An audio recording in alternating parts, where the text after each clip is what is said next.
What's up, guys? How we doing today? Hope y'all are doing fantastic. Today is kind of I know it's not technically September National Preparedness Month anymore. We're in October now, but I just wanted to kind of put all of the National Preparedness Month kind of all together and kind of why do we actually do this? And we talked about a why we prepare in a earlier video beginning of the month, but I just kind of wanted to kind of roll it all together and kind of talk about why we do this.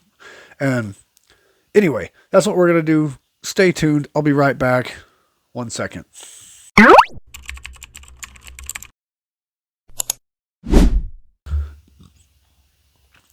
Okay, so why do we do all this? Why do we need to have this? Why all this stuff that I talked about plus more? There's even more. I didn't cover everything that needs to be covered, but all this prepping stuff, all this training and all this stuff that we need to why do we really do that?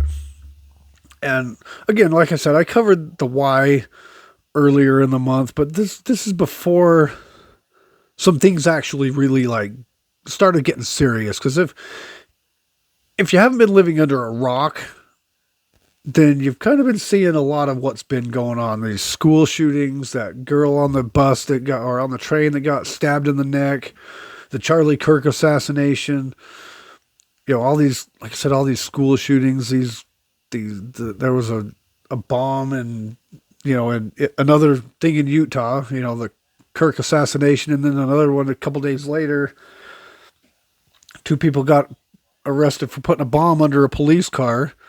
Luckily it was a dud and didn't go off, but there's just a lot of this stuff going on, and the people on the other side, they're arming up. They're going to extreme. If you don't agree with them, and that this whole Charlie Kirk thing is, if you simply don't agree with them, they're willing to do whatever it takes, up to and including killing you, for just talking, for just disagreeing with them and talking about it.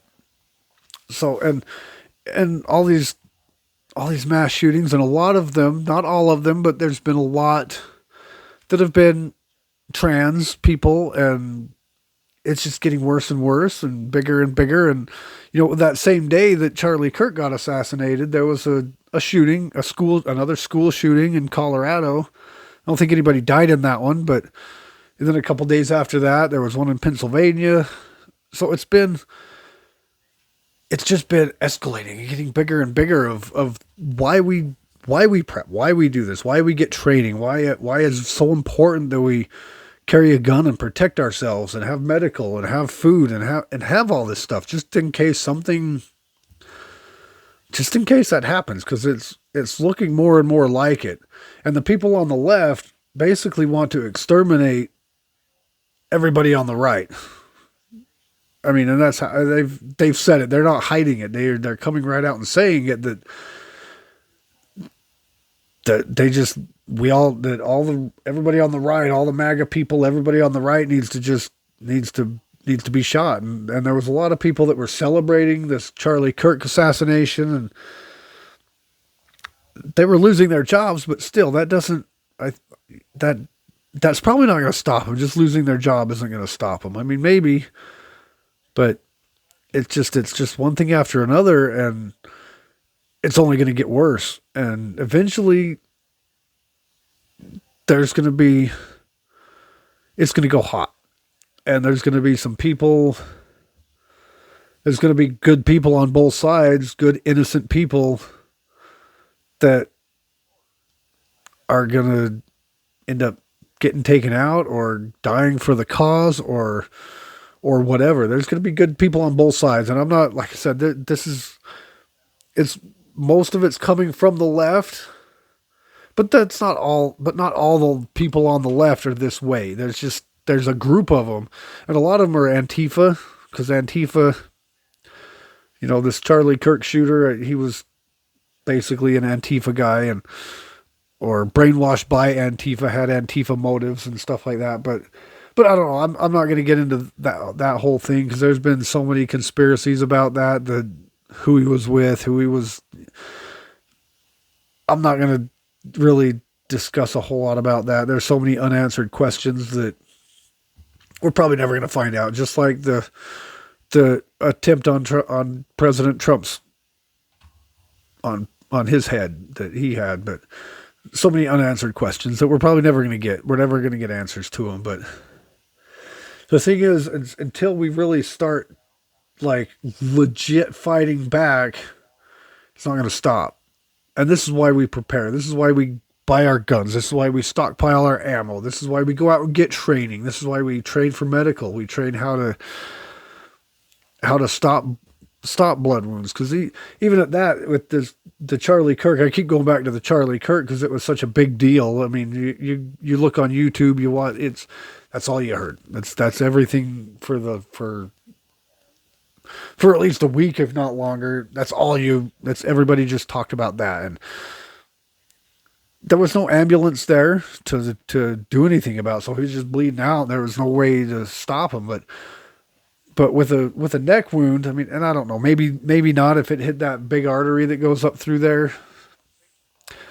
Maybe there was no stopping it. But if you can put pressure on it and stop it from bleeding out, they could have potentially saved his life. I'm not saying they could have, and I'm not trying to blame his team at all for him dying, but if there could have been better medical, if they could have had an ambulance or two there, maybe, just maybe. But I don't know, and I'm not blaming anybody, and I'm not trying to speculate anything. I'm just saying they're medical, but this is just saying this is why we train. This is why we do what we do to get fit, to stay healthy, to stay financially stable, to stay. This is why we do what we do. Just because, the economy goes bad a lot. The economy still hasn't really gone up that much, since Trump's been in office, but he may say it has, and there may be people that claim that the economy's way better, but have you really noticed a whole lot? I mean, I've noticed some things, like gas prices have come down considerably, but really nothing else. I mean, everything else is pretty much still about where it was. So Trump being in office hasn't really helped the economy a ton. It hasn't helped the war. He hasn't stopped any of the wars that have been going on like he promised he would do day one. Of course, we didn't believe he could do it day one, but even almost through the first year, and he still hasn't stopped any of the wars. In fact, Israel's just escalating the war. The war over in Ukraine still isn't ending. He said he was going to end funding to there, and he's still sending money over to him. And then you got the left that are taking out people, assassinating people, and these trans people that are shooting up schools and churches. And again, I'm not just blaming it only on the left. There's bad seeds on the right too. It's not all just all of this side is bad and all of this side is good. I'm just saying lately it's been a lot of the left and a lot of the trans and a lot of them have been that. And again, I'm not saying everyone, and maybe I'm wrong, but call me what you want, but I'm just saying it's why we prepare. If the economy collapses, that's why we try to stay out of debt. That's why we try and keep our food supplied up. We try to keep our water just in case, because if something happens, even if it's something simple like you lose your job. Because right now, a lot of people that were laughing at Charlie Kirk's death, they're losing their jobs. And I'm not saying that's why. I'm just saying anything. You could lose your job for any reason. Layoffs. The economy's too bad. We can't afford to pay all you guys, so we're laying you off. And well, at least you've got food. You may not be able, you may have a hard time paying some of your other bills, but at least you've got food to eat. At least you've got this. But if you stay out of debt, you won't have a lot of bills to pay either. So that's why we do. That's why we prepare. Well, I lost my job, but we've got 3 months worth of food in our pantry, so we're good. We've got a 3-month cushion of of money, of cash that we can pay these bills with to live for a few months. So we're not, you know, medical supplies in case something happens, our medicines, our over the counter medicines.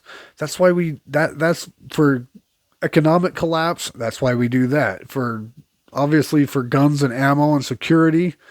You see what's been going on, like I've been talking about, these attacks, these assassinations, these shootings, these bomb threats, these that's why we carry guns, that's why we train with them, that's why we stockpile our ammo, that's why we train that.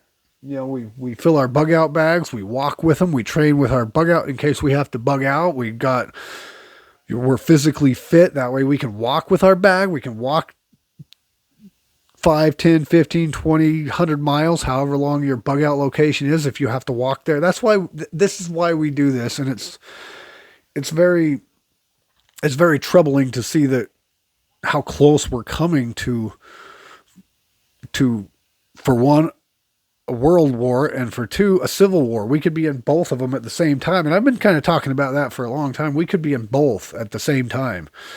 You know, while we're sitting there fighting each other, our military is over there fighting another war, and that could take that could be the collapse of the United States. But that's why we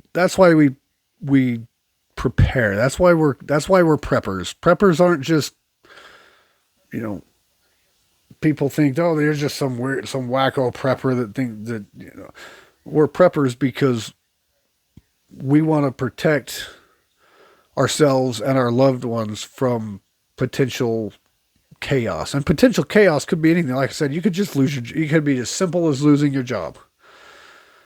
Now we got food to eat. You know, we've got a 3-month cushion of cash or in our bank account, or even just in an envelope in our house. We got 3 months of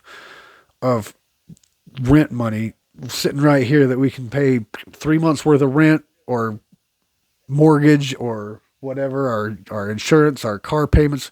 We've got enough cushion there that we can pay, that we